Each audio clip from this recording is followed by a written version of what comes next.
In today's video, I'm going to show you how to add an automatic message to your Google form so that every time someone submits a response, they instantly receive a customized email. Whether you're collecting registrations, managing clients, or simply want to save time by avoiding manual replies, this simple step-by-step guide will walk you through everything you need to know. First, open your Google form and click on the gear icon at the top to open the settings. Once you're there, make sure the option Collect Email Addresses is turned on. This is extremely important because without collecting emails, Google Forms won't know where to send the automatic message. After turning it on, click Save so the setting applies. Don't miss this step. Next, go to the Responses tab and click the little green Sheets icon. This will create a new Google Sheets file where all your form submissions will appear. Once the sheet opens, you'll see columns like timestamp, email address, and all your other question responses.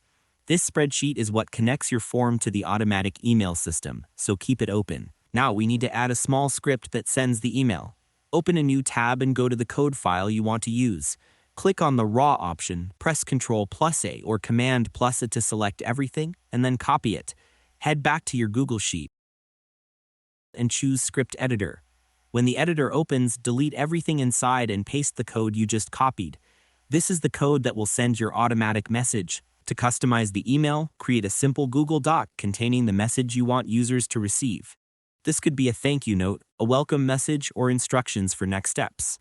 Once the document is ready, click Share, copy the link, and paste that link inside the script where the template URL is required.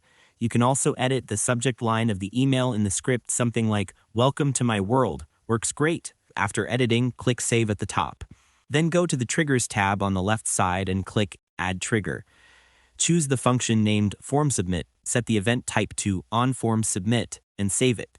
You may get a pop-up asking for permissions. Just continue. Select your email, click Advanced, and choose Go to Project. Since this is your own script, it's completely safe to allow it. Once everything is set up, test it out. Open your Google form, click Preview, and submit a test response using your own email. Go back to your spreadsheet and you'll see your new entry appear. And that's all there is to it. By following these simple steps, you'll be able to send automatic messages from your Google Forms easily and efficiently. This saves time, keeps your communication organized, and helps you stay professional without any extra effort. Thanks for watching, and I hope you found this tutorial helpful. If this helped you out, feel free to share it with others who might need automatic replies too. Why not make someone's day easier?